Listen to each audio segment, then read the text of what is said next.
Welcome to the Worst of the Riot podcast. Coming up, why one state wants to pay kids to go to school. We also talk stealing from others, what to steal, what not to steal, and more on the Worst of the Riot podcast. Welcome to a day that I and so many others are calling Green Friday. You know why, Isaiah? Because we get paid today. Oh, no, I early pay. I already got my check. So we're not getting paid. But that's, well, you get a second paycheck? Don't you get early pay? Well, if you're calling it Green Friday, I assume it had to do with money. Now everybody's bummed. If it has to do with the earth, you better get the heck out of here. No. It's much better than the earth. It is Green Friday because it's the day before a Packers playoff game. And so you know what you got to do today? You got to dress in green or you get pinched. I think I'm mixing up a couple of things there, but that's not a real thing. Nevertheless, I'm going to pinch you if you're wearing a 49ers anything. That's for sure. We gotta get the party started now and carry it all through the weekend. It's gonna be a good time.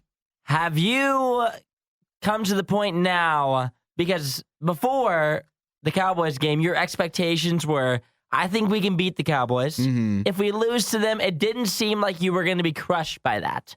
Yeah. Like totally crushed. Now, for the 49ers, do you think that you're going to be crushed by this because of the possibility of making it to an NFC Championship game, beating a team that, for many people, they think that they kind of have owned you guys as of late? Mm-hmm. The Super Bowl looming, Jordan Love, his future, any of that weighing on you? I think I'm in a really good spot because similar to the Packers Cowboys game, going into that, I just thought if we get a win, it's gravy. I believe we can win. I believe we will win, as some might say. But I knew, because we're big underdogs, that and this just to get to the playoffs was just a bonus. So just to get to this game is a bonus. But does that mean that I don't expect and believe that a win is coming? I mean, look, we've got a better quarterback.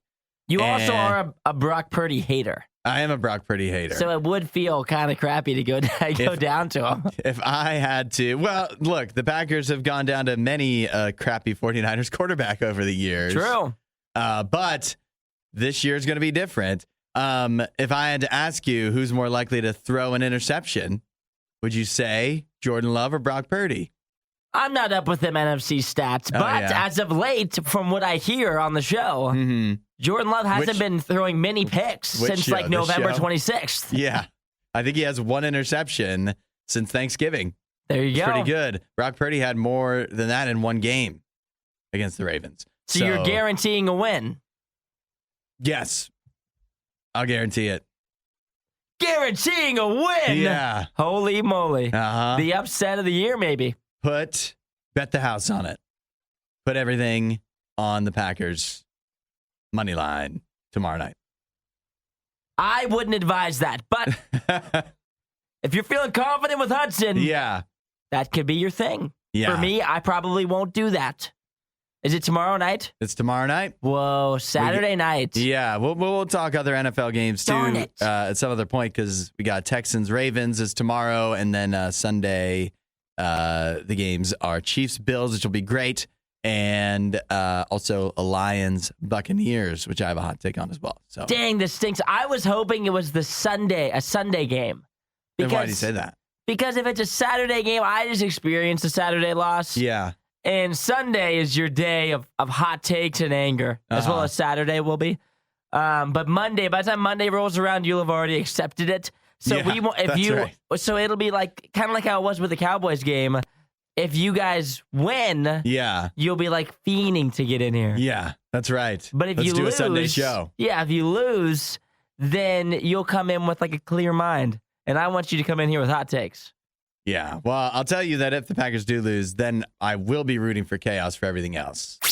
There's never been a can of worms they didn't open. The Riot, RadioU. We're in the midst of useless knowledge. Today's questions all revolve around Dolly Parton. It's her 78th birthday today. Isaiah has your question. Dolly Parton and her husband, Carl Dean, were married back in 1966.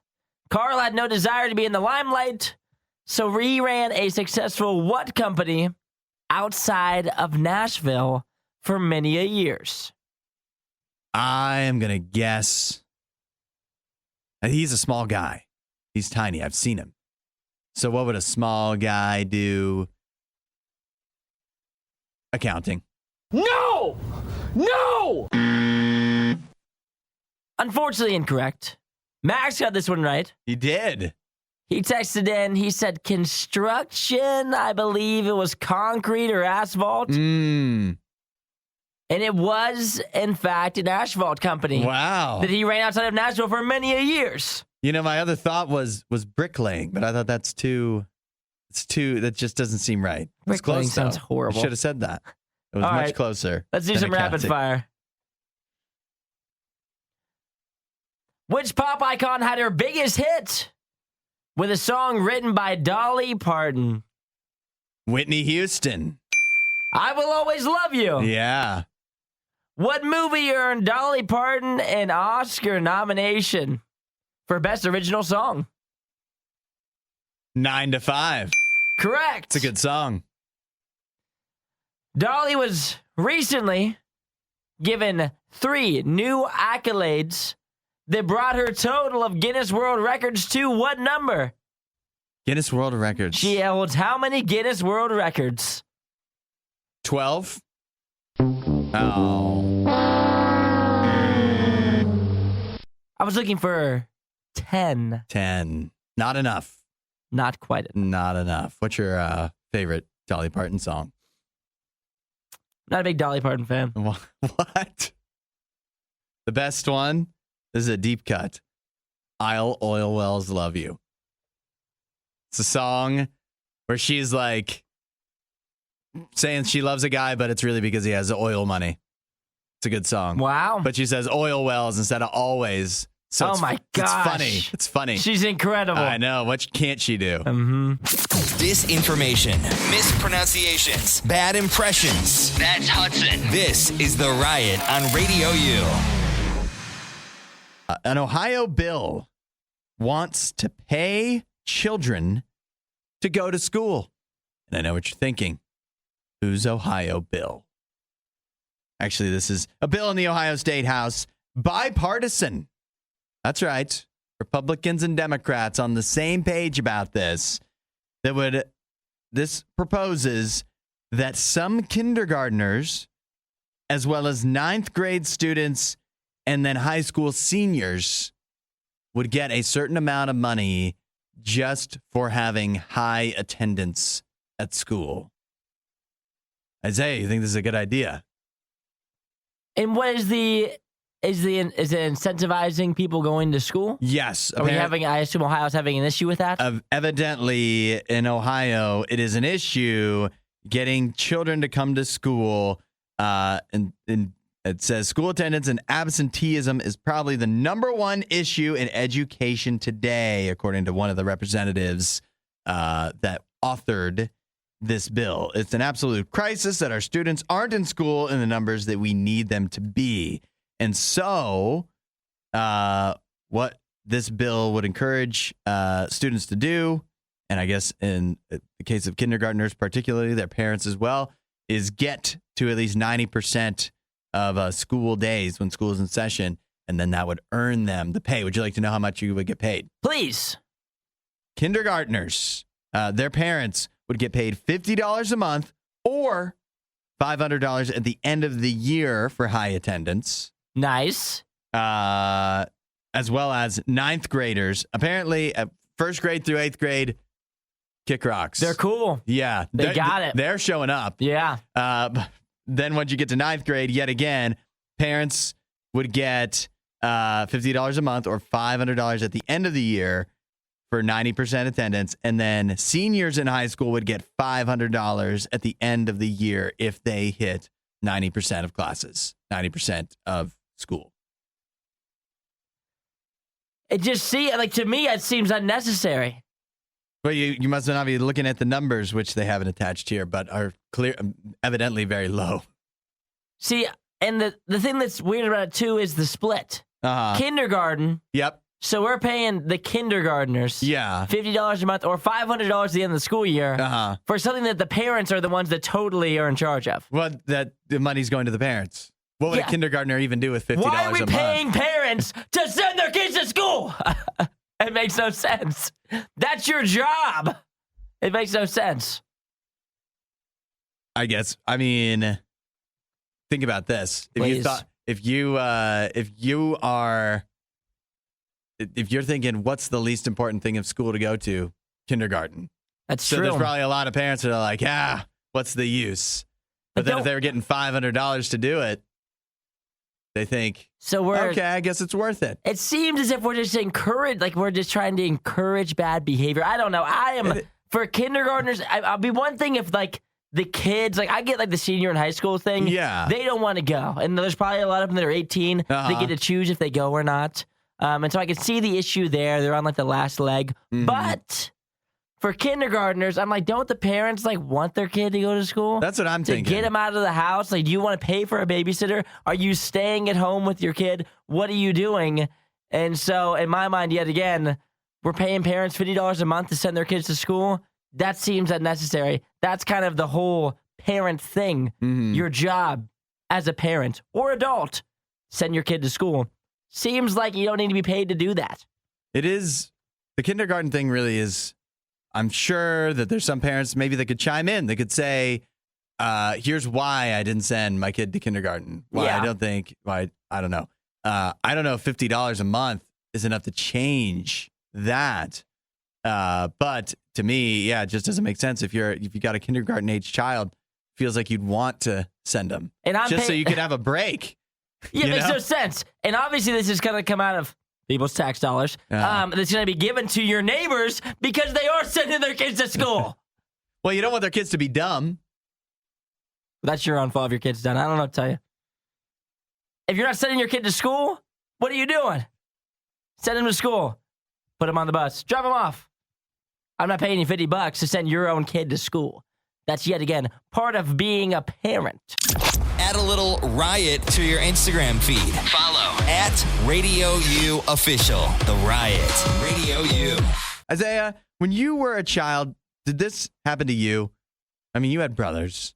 You were playing outside, and then you'd run inside to your mom, and one of you would have a skinned knee or whatever, and you'd be like, Mom, whatever's hurt. And then your mom would be like, all right, I guess we're going to the hospital. And you'd be like, I don't know if we need to do that. And then she's like, okay, then you guys figure it out. Did that scenario ever play out when you were a child? I was a complainer. I know I was a complainer. Yeah. But my mom definitely never threatened the hospital. She didn't use the hospital as a threat? I don't think so. No chance. Because I probably knew even at that age about we weren't going to the hospital. Oh yeah, I think my mom because you'd come in, and I had brothers too, and you'd come in and one of you would be hurt, and then you probably be blaming the other one. You're crying, you're all upset, and you're kind of hurt, but also you want the other kid to get in trouble or whatever, and so but then your mom. To me, I think the hospital is the last ditch of if she wanted to put an end to this. She's like, well, I guess we got to go to the hospital then. And then we got to go see the doctor. Well, I don't know about that. Yeah, because that's how I guess you can get a kid to real quickly clear their mind and realize how bad things actually are. Not that bad. But, I mean, coming inside crying to mom after you got hurt playing in the yard. I mean, that happened, right? I know for a fact that I was such a crybaby. I was a horrible child. Yeah. I already know that I was the worst. And so for me, I know 100% that I would probably come in acting as if I was injured, if I accidentally or purposefully injured my younger brother. I would probably come in acting more injured than he is to try to keep myself from getting in trouble. I know that was bad. Yeah, I'm with you. And something you don't think about too, but I guess our parents knew this, is that when you're a child, I feel like you could jab a nail entirely through your hand and somehow you'd be fine. If I did that now, I would miss work for a week. But as a child, you just stuff, you think it hurts, you feel it that it hurts, but it doesn't actually injure you, the same way when you're an adult. Yeah, it's completely different. Like your body's just different. Like you're so much more flexible. It's like it's made of rubber. Like if I had like some of the actions that happened to me as a kid where I got twisted and turned around, like that would like tear my ACL now because I can't even touch my toes. But as a baby, you're just like flinging and flopping. You're like a little rag doll. Yeah, you really. It's true. And I guess what I didn't appreciate about my parents, particularly my mom at the time, is that she understood that. Like she knew, and so something that I would come in crying, or my brother would come in crying, and it'd be like, "Oh no, we got to do something," and there's blood, and it's like a little drop of blood. It's like put a Band-Aid on it. Like mom knew that it wasn't that big of a deal, and she had like limited attention to devote to our little, whatever. What she had other stuff she got to do, and she's not gonna just your little stupid injury. Yeah, sit there and attend to me for 30 minutes because Hud's hurt again. Yeah.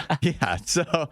But it did though. As a kid, you probably felt a little bad that like, what, mom not taking this seriously? Like she doesn't actually care. She doesn't. I'm injured here. Yeah, come on, get blood, ma. There's blood. But when you're a kid, you don't have all the full picture. You're just like, this is a big deal. It hurts. I want attention. But here's and again, your parents have other stuff going on. They don't need to constantly give you attention. But here's what's crazy. As an adult, you still have those moments where it might not be blood, but you've got stuff. It's probably more emotional, more like, mental stuff where you're like, this is a big deal. But you can't even, like, who do you even tell? Because people, they're going to be like your mom. They're going to be like, do you want to go to the hospital for it? Yeah, I didn't think so. So shut up. You're a grown man. Yeah, right. Deal with it. But you still want that attention. You want some attention paid. You want some help paid to whatever it is you're going through. I say all that to say this, that Jesus has unlimited resources. Jesus has unlimited time to devote to your issues. So unlike your mom, where, yes, he recognizes that something's going on, but doesn't feel the need to devote a ton of time and effort dealing with whatever it is, your little thing, God can do that because he can focus entirely on you. That's one of the amazing things about how he's God and we're not, is that he can devote as much attention and resources as we need. And sometimes maybe it is helpful for us to hear it's actually not a big deal. Would you shut up about it? But it's also, it's very helpful to have somebody that will sit with you and deal with it with you. And Jesus will. If you want to know more about that, start talking to him about your issues, whatever they are. Hudson is the maple syrup. And Isaiah is the power protein flapjack. This is The Riot on Radio U. Do you ever feel like a paper bag floating in the wind? No. Do you ever feel overwhelmed by grocery shopping? You walk into the grocery store. Maybe you even have a list. Maybe the daunting part is making the list. It feels like a lot sometimes.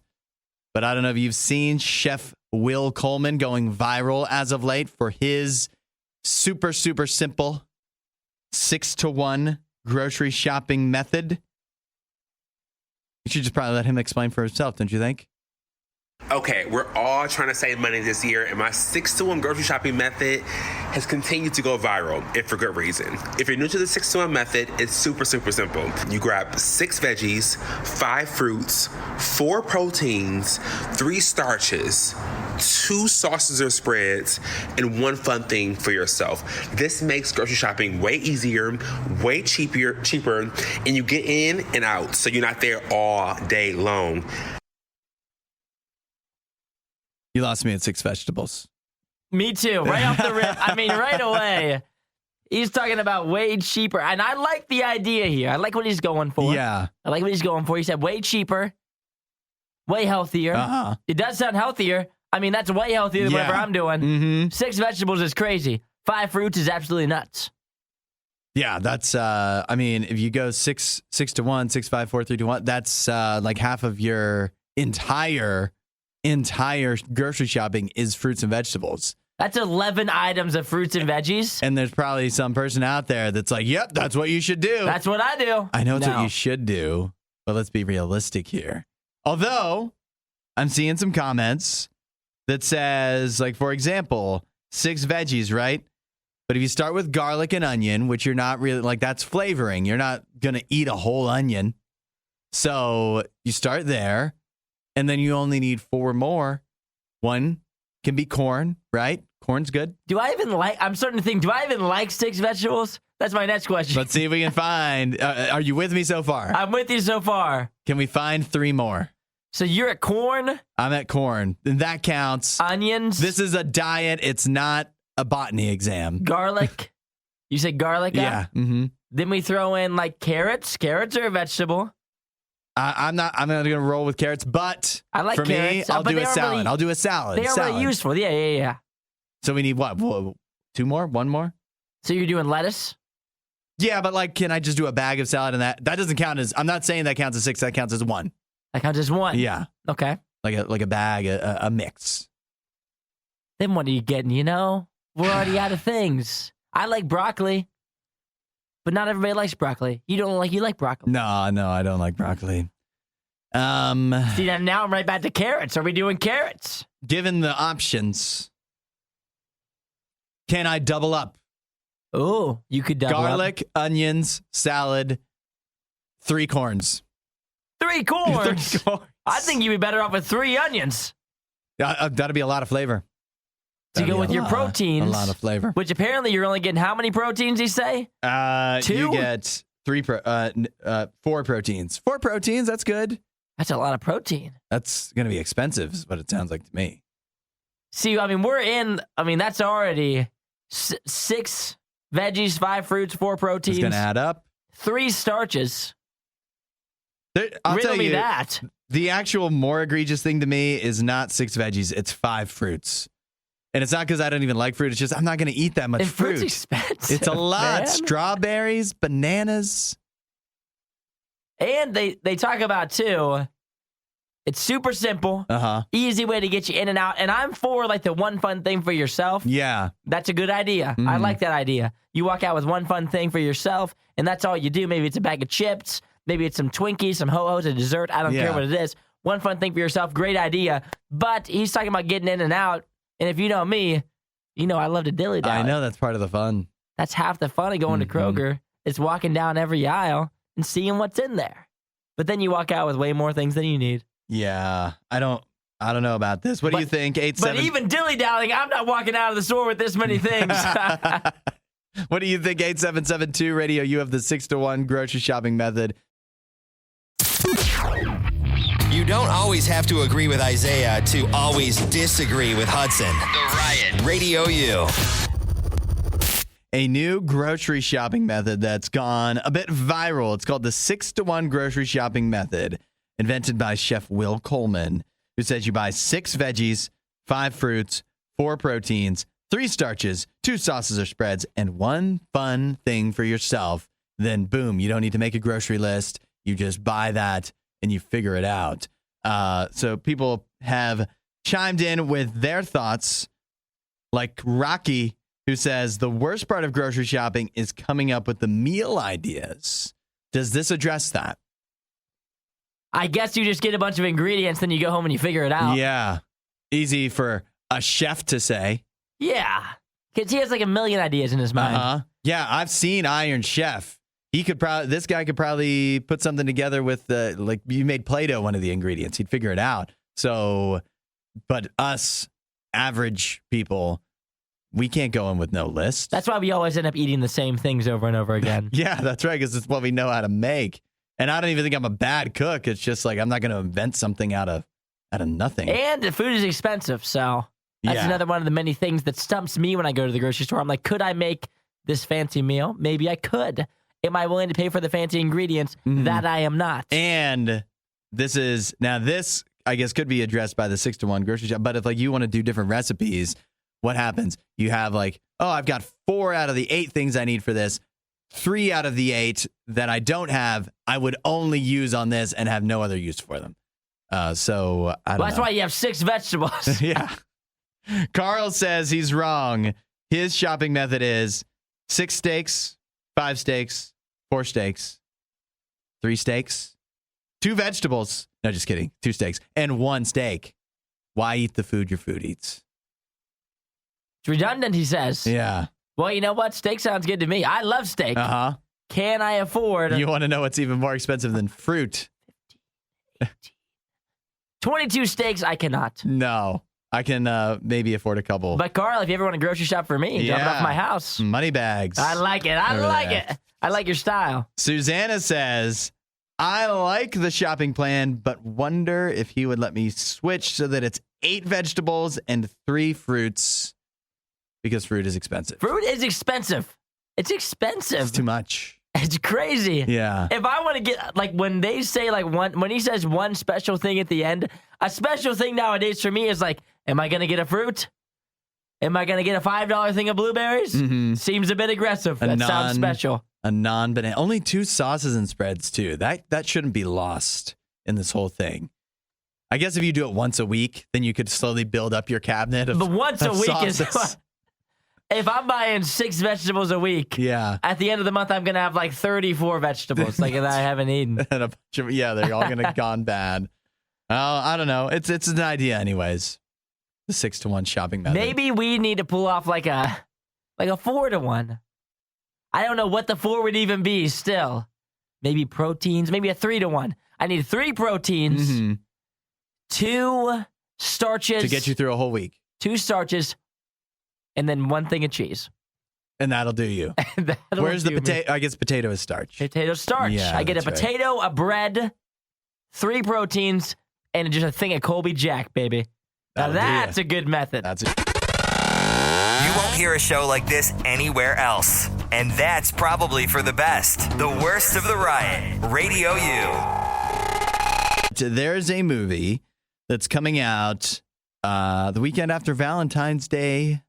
Actually, appropriately.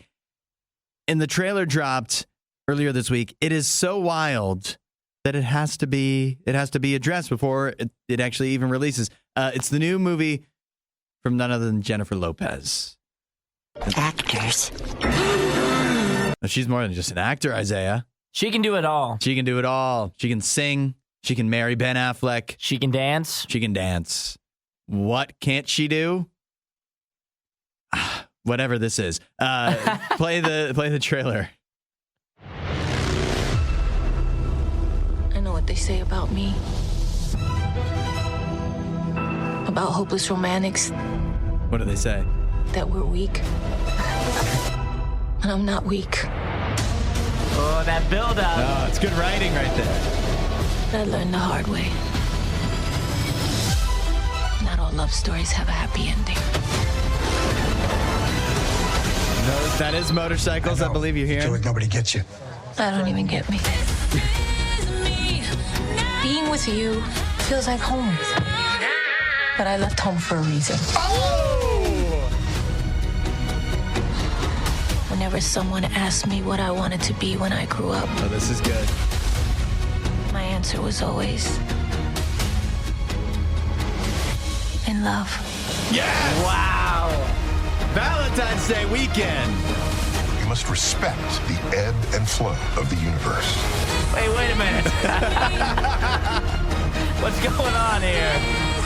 To be clear, that was not edited.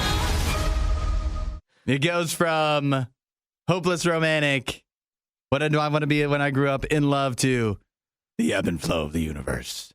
And the visuals are just as wild, if not more so insane than what you just heard. That's Jennifer Lopez's new movie, This Is Me, ... Now. Coming to Amazon Prime Video, February 16th. A lot of build-ups there. Yep. A lot of good lines. Mm-hmm.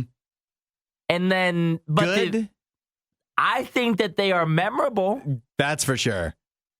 Like, you feel like home, but I left home for a reason. To be clear, she says that in like couples counseling with her husband, I guess. I don't know. It's not exactly clear. Yeah, and then at the end, it's just a whole twist. I don't even know what... I watched the whole trailer. Yeah. I have no idea what the movie is supposed to be. It is confusing because it's like there's choreography, like dancing, it seems. But then is it futuristic? Also therapy session. Yeah, it's futuristic at points. Is it set in the now? And then it's like... And then it twists you at the end. Mm-hmm. The whole... The ebb and flow of the universe. Uh-huh. You have to be conscious of. And some of it's like what is this? futuristic. Some of it looks like it's just a regular like wedding. Everyday movie. Yeah. But maybe that makes a good trailer. I don't know if you caught this too. Fat Joe is the counselor, the therapist.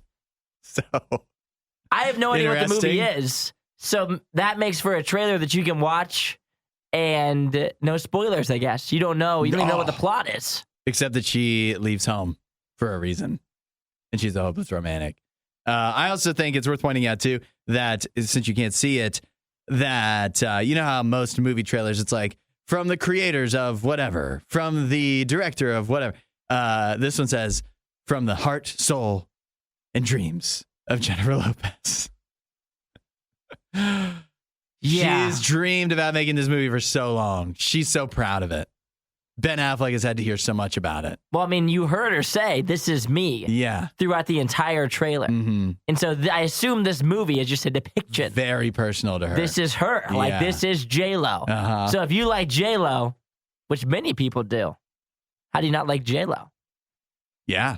I mean, After this movie, I don't know. yeah, After seeing that trailer, I don't know. But is it better to make a wild, off the wall, probably bad movie than just something boring? But like, isn't it kind of wild? Like, if you're going to make a movie, you got to make sure it's a hit before the whole thing is, this is me. Like, the whole thing? Yeah. Like, you're really just stamping it. This is me.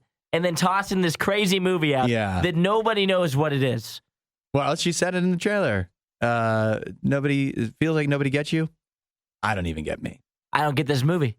She doesn't even get the movie. She doesn't even get it. Find more Riot content online. Riot.radiou.com. Isaiah, the NFL playoffs continue on starting tomorrow. Obviously, it's a given. The Packers are going to win against the 49ers. But I want to know what you are looking forward to and what you are cheering for now as a neutral party since your Browns are out for the rest of the playoffs. I mean, I'm cheering for upsets, Mm-hmm. obviously, as most people whose team is out is cheering for. So I'm cheering for upsets, but I don't believe that there will be a ton of upsets this weekend. Oh, really? Unfortunately, I don't. I don't believe there will be. If you had to pick one besides the Packers, because that's too obvious. Just so everyone knows, I think the 49ers are going to win. All right. Well, I've set it up. I don't think the Packers can't win, but if I was a betting man, then I would think the 49ers are going to win because I do think they're really good. we also have, you've got Ravens and Texans, and you've got Chiefs and Bills, and you've got Lions and Buccaneers. What's your strongest feeling going into this weekend? Ooh, that's a good question. My strongest feeling is probably... It doesn't have to be like a prediction, but just your strongest feeling of what you're going to see. My strongest feeling is is that there's not going to be many upsets. I'm thinking Bills over Chiefs, Lions over Buccaneers, Ravens over Texans, and I think the 49ers are probably going to win. Chalk. But I would consider the Bills beating the Chiefs an upset. Yeah, Even though they may be favored. Yeah. Yeah, because they're at home, but that's still an upset. Because if the Chiefs have had such a great run. So it feels like an upset. It's interesting because I am just about opposite of you, and possibly my strongest feeling even more so. Yeah, I think it is my strongest feeling. I love the Buccaneers to beat the Lions this weekend. I really do. And I don't even think the Buccaneers, I don't think they're particularly good. But I think the Buccaneers are focused. I think the Lions, after getting their first playoff win in, let me check the calendar, 33 years, since before many of us were born, including myself, I think they were, I mean, you saw the scene on Sunday after they beat the Rams. They were so hyped up. It's hard. That was their Super Bowl, I feel, to me. And so it's hard to have a bounce back right after that. And then you've got C.J. Gardner-Johnson. He's a defender, a cornerback, I believe, for the Lions. He's talking about saying if the Buccaneers had a real quarterback, they might be able to challenge us. You can't say that to Baker Mayfield, to the Buccaneers. They're going to come out with their hair on fire. The Lions, I mean, maybe if you're the Chiefs, you can be talking like that, you know. You're the Lions. You've won one playoff game. I don't think they have the pedigree. It sounds like they're not focused. And so I think the Buccaneers are going to kind of come in and get a big upset. So it's going to be a rematch of the 2020 NFC Championship game, Packers and Buccaneers. But I also like the Chiefs. I think the Ravens are actually the only favorite that wins. So you like Chiefs over Bills, Buccaneers over Lions, Packers over 49ers, and Ravens over the Texans. Yeah. I like your choices. Actually, I disagree with most of your choices. It doesn't sound like you do. I disagree with them heavily. But I do agree. I think the Ravens get it done this weekend over the Texans, even though the Texans just ran through my Cleveland Browns. For me, the Lions and Buccaneers, it's a good story that Baker's made it this far, but that Lions team was tough. They got a good win. The Rams, underrated team. I mean, that was a big win. That Rams team was destined for a first-round victory, and the Lions ended up getting it done, which felt kind of like that was definite upset territory. That was probably the number one upset pick last weekend, was Rams over Lions, and they still got the win. Chiefs-Bills, that's the game that I'm most intrigued to watch. Yeah. It's Chiefs versus Bills. Another wild weather game. The Buffalo asking people to come out and shovel again, as if they didn't do that enough last weekend. So that'll be fun to watch, obviously. Two heavyweights there. 8772 Radio U. Let us know your thoughts heading into the football weekend. Your big prediction for the week. Do yourself a favor and follow The Riot on Instagram at RadioU Riot. It's time for some conspiracy theories. We're going to lay out a popular conspiracy theory that's been trending on TikTok. Just so everyone knows, this does not mean that we believe the conspiracy theory. This does not mean we endorse the conspiracy theory. I'm going to say it's probably unlikely that I do. It's unlikely that I do as well. But we'll lay it out for you guys. See what you guys think about this one. This one is called the 13-month calendar conspiracy theory, which is all over TikTok right now. One of my friends showed this to me a couple weeks ago, and since then, I think I've been showed it like 4 times by 4 different people. Okay. So this one's saying essentially that our calendar should be 13 months long. The reasoning, wouldn't it be more natural for the calendar to follow the cycles of the moon? Obviously, meaning the calendar would have 13 months. Okay. Yeah, obviously. There's 13 cycles of the moon. Yeah, of course. Yes, as we all know. And they argue that this makes sense because then every month could be 28 days long. Okay. And we'll get into why that doesn't actually make sense. They also argue that this makes sense because then it would line up with the moon orbit. Okay. 28 days long. Also, ladies, menstrual cycles, 28 days long. Okay. Pregnancy, 280 days. 10 How many months is that? 10 months? 10 if they're 28 days. And then you wonder, well, when would the year start? Would it start in January? But the 13-month calendar argues it should start April 1st. Should be the start of the new year. What does it take me for, a fool? Because in April, that's when the birds are chirping. Mm-hmm. The flowers are blooming.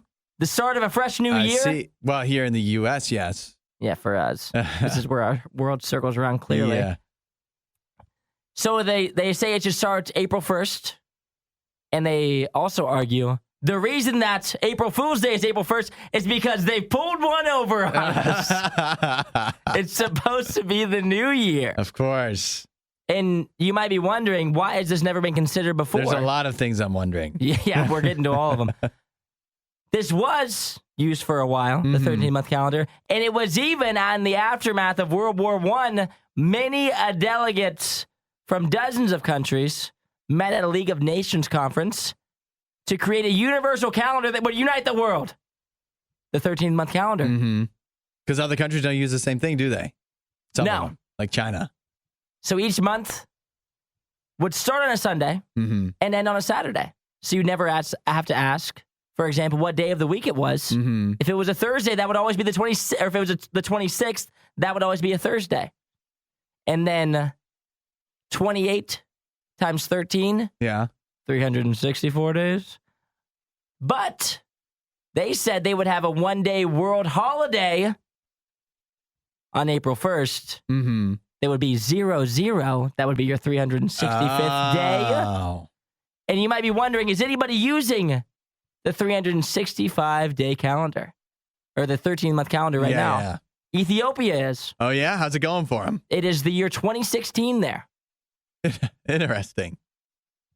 So that is the conspiracy of the 13-month calendar.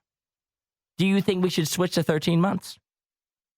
A lot of it sounds pretty simple, but just the idea of changing a whole calendar. And then your birthday's on the same day every year. If my birthday's July 14th and it's on a Tuesday. That's reason enough not to switch it. Exactly, because then I'm a Tuesday birthday for the rest of my life. But many people on TikTok, if you type in the 13-month calendar, it is one of the biggest trending conspiracy theories. That's what we should be on. Yeah. The government has pulled one over on us, making it 12 months. What? They say it makes no sense. To what end? What does the government gain? Their reasoning was something about how our emotions in the different seasons do stuff financially, so they can economically. Control us. Yeah. Mm-hmm. Typical conspiracy theories. Lasers The government, from space, they're trying to control us. Got it. Yeah, as always. That's why I wear my tinfoil hat. The only thing Isaiah loves more than the riot is himself. Someone who probably still lives with his mother and hates himself. You're listening to The Riot on Radio U. What are your feelings on Amazon Alexa? You know I like an Alexa. You do? I do. Alexa, well, I like it only simply because Alexa devices can play Radio U. That's the only reason. I don't have an Alexa myself because I have other ways to listen to Radio U, but that is to me the one positive. But you know the problem with Alexa, at least as Amazon sees it? It doesn't make any money. Think about that. Well, obviously, Alexa, you had to buy it. It costs money. Did you have to buy it, or did they give one away to just about everybody any way they could with any qualifying purchase so they could get their speaker in your house? Well, you know what? There's bonuses to that, though. Mm-hmm. Because you know what? I did get an Alexa. Yeah. And it was a gift. But I'm sure that the person who got it for me, maybe they got it on discount because it's always on sale. Uh-huh. But the thing is I bought Amazon Alexa lights to go in my house. Ooh. There's a million things you can buy to go with the Alexa. Uh-huh. I bought the lights. And so when I walk in my house, I can say, Alexa, living room on. And it turns my living room lights on because my switches are all messed up in my house. So I had to do it that way. But that's a way that Alexa makes money. Yeah. Is the accessories. I'm sure that Alexa, one way or another, increases the avenues that Amazon can make money. But Alexa itself, having an Echo, because they do make them so cheap because they just want you to have them, and then they had to. It took a lot of money to develop the Alexa program and all that, and it doesn't directly make the money. And as more and more people have Amazon Alexas and aren't even buying, it doesn't make a lot of sense actually financially. At least it seems, which is why Amazon soon may ask you to pay for Alexa. But fear not, they're not just going to ask you to pay for the Alexa that you already have. They're going to start charging for that. That'd be ridiculous, wouldn't it? Would be ridiculous. Which is why they're working on a new artificial intelligence powered version of Alexa. So, think ChatGPT or Grok on Twitter or your Snapchat AI, but they're rolling that into Alexa. But of course, you're going to have to subscribe for that, and you're going to have to pay. They call it, listen to this, Remarkable Alexa. Remarkable. Uh-huh. I wonder how many meetings they went through to get Remarkable Alexa. Think of all the keywords they had before Remarkable. Uh-huh.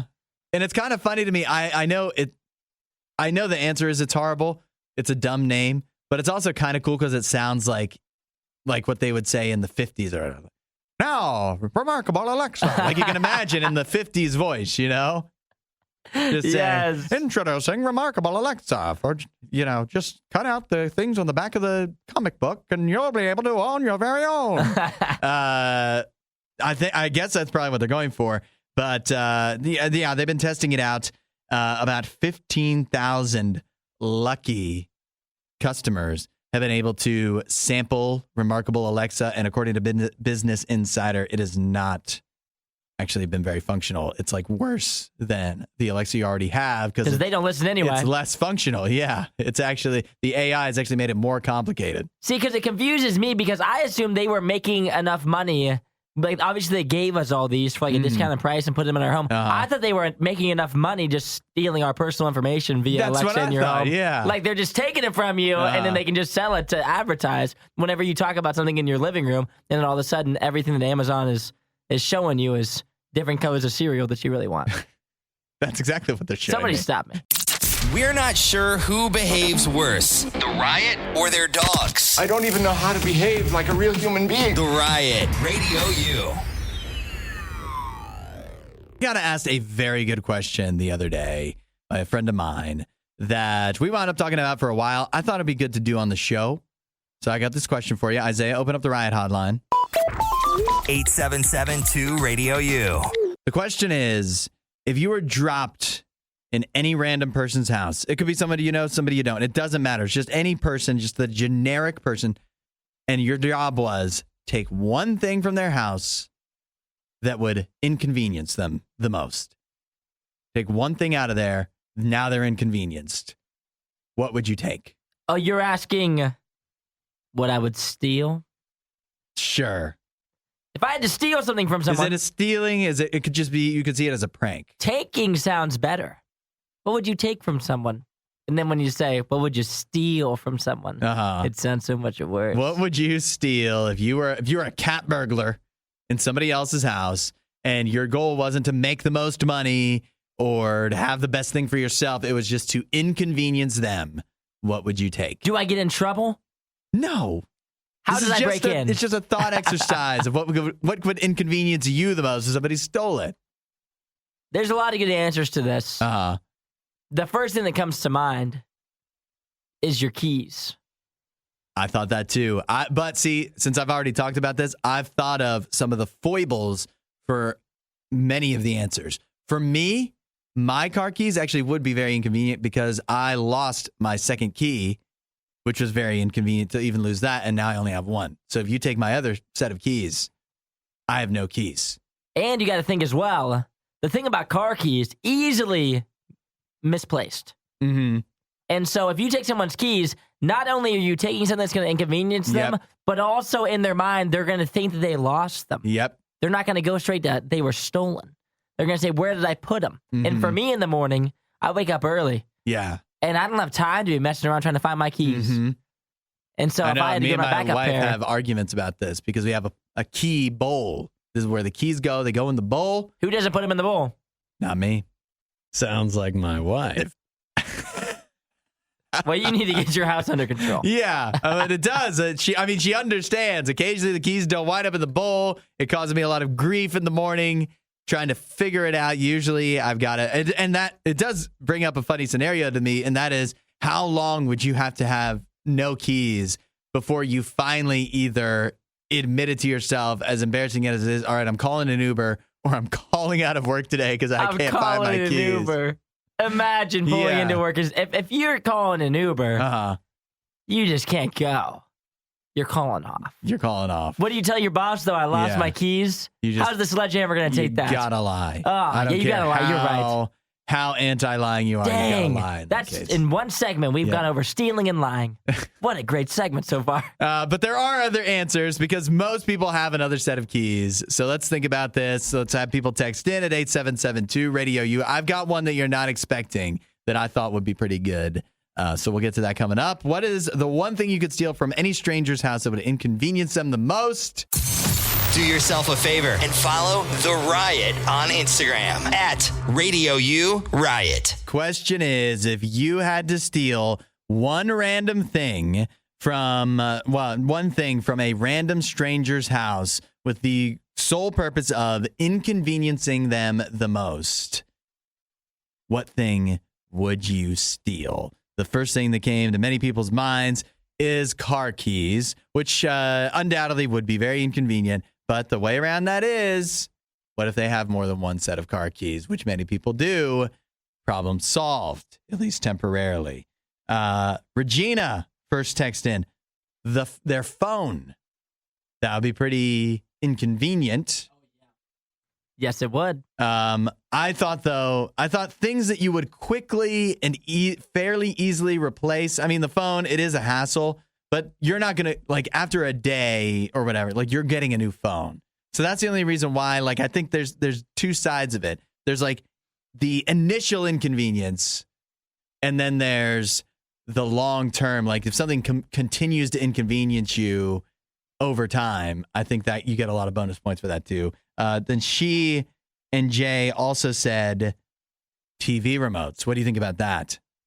TV remotes is a good one because then, yet again, you're looking for it. You think that you lost it. Yeah. You would never think stolen. Mm-hmm.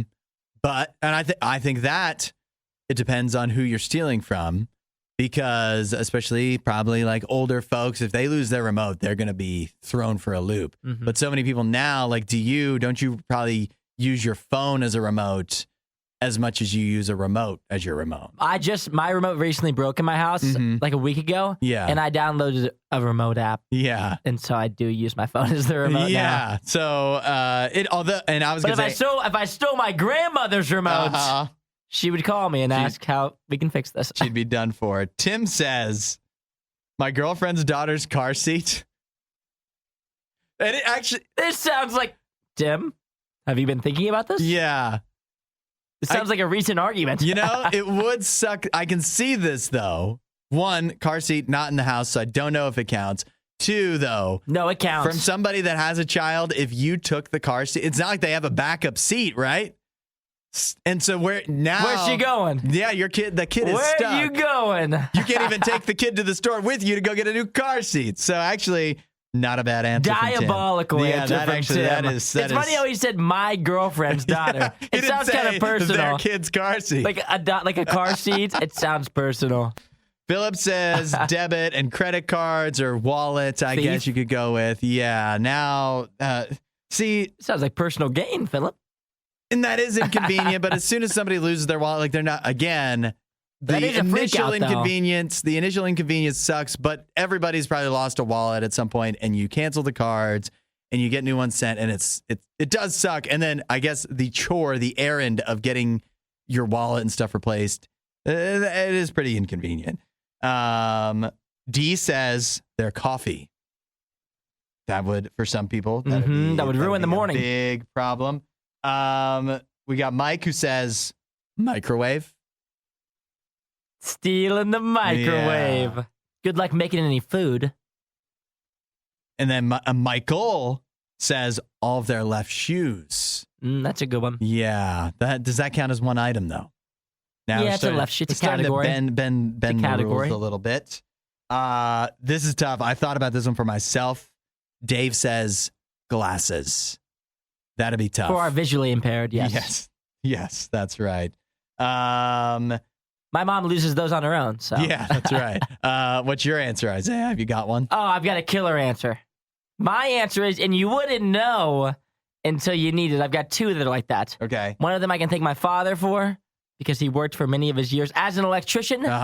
And many people would never notice if I went into their electric box and peeled off all the labels. Oh, no. And then when it's time for you the breaker, maybe it isn't working like it should. Yeah. You need to flip it. You go in there. What light is which? Yeah. Where does the power go? Mm-hmm. Nobody knows. You just start flipping. Your wife's upset. That's long term, yeah. You've now turned off the refrigerator. Mm-hmm. You've now turned off the living room. Yeah. For whatever reason, you can't find... All the clocks are on the... You can't find the bedroom. You can't find it because I've taken your labels. Okay. The other one... That's a stretch, but I like it. Plunger, you won't notice it until you need it. Yeah, that's good. Actually, Becky said toilet. Yep. I said aggressive. A lot of people have. Maybe this is showing my privilege. Just feel like a lot of people have multiple toilets in their house. See, I've just got one. And even if you have your toilet stolen, you still have a sink. So, if you come to my house, stay away from my house. I also thought of, for me, dresser. Think about that. Think about the dresser getting stolen. Depends what rules we're playing by. If you steal their dresser, maybe you've stolen all their clothes as well. But if we're in a world like this kind of supernatural world where you're stealing one thing, you steal the dresser, but now all their clothes are all over the floor. And they have to go through the hassle of getting a new dresser. Although some people would consider that fun. Hey, excuse to go to IKEA.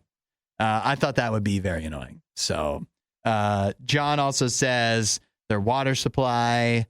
Hose to a faucet. Yeah. Dave has already foiled my plan on the electric box. What did he do? All you have to do is intentionally short the one you are trying to find. Problem solved. Well, that's something a man with electric box experience would actually say. It reminds me, I have a picture on my phone of all of my breakers. just for in case somebody does this to me. Well, then I'll go Tim's route and I'll say my girlfriend's electric box because I know she won't know what to do.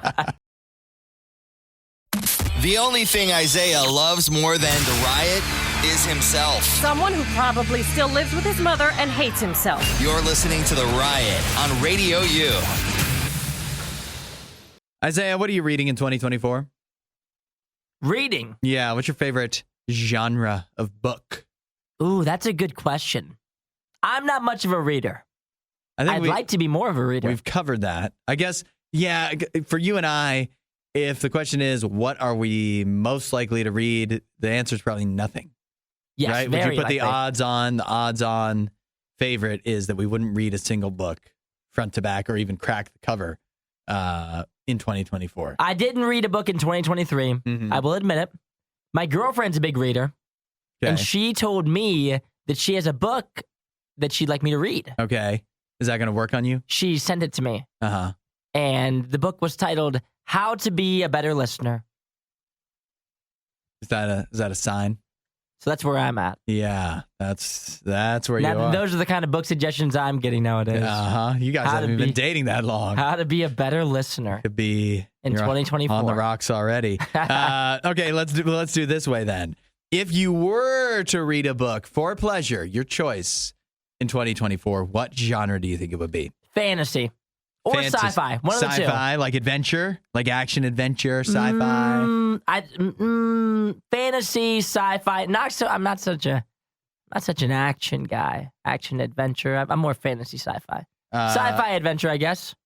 I have here some research done by one poll that finds what your favorite genre of books says about you. Like there's different personality traits that you're more likely to have if you read different genres. I'm going to put your sci-fi fantasy in the action adventure category. I think they're similar enough, and they didn't have sci-fi fantasy split out. But action adventure, if that's what you like reading, like, I guess Lord of the Rings kind of thing, that means you're more likely to be a generous tipper. Whoa, wait a minute. That was not what I was expecting. That's that came out of left field. A generous tipper. Yeah, that's you. It's not even like, I thought you were going to say that I was like a caring individual or like maybe I'm more likely to take risks. No, those are other genres. A generous tipper? Yeah, because you like reading Harry Potter. It says you're a generous tipper. Well, we all know that's not true.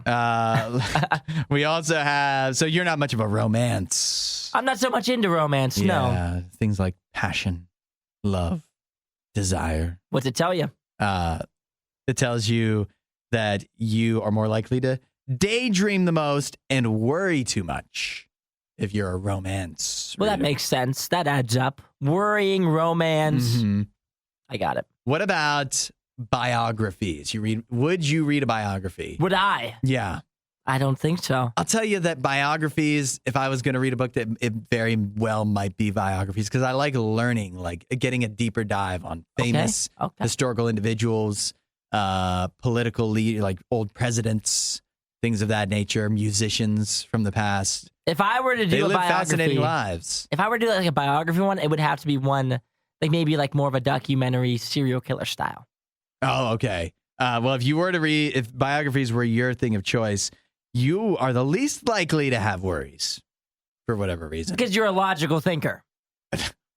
That could be it. Or you could see that, well, this person overcame this and still managed to serial kill for a long time. Yeah. So they overcame their tough upbringing that they always all seem to have. So that I feel like that covers the major ones. A generous tipper. Yeah, that's you. I wonder where the correlation is there. Action adventure and generous tipper. Who got surveyed in this study? Harder to draw the Where's the line? Where's the line there?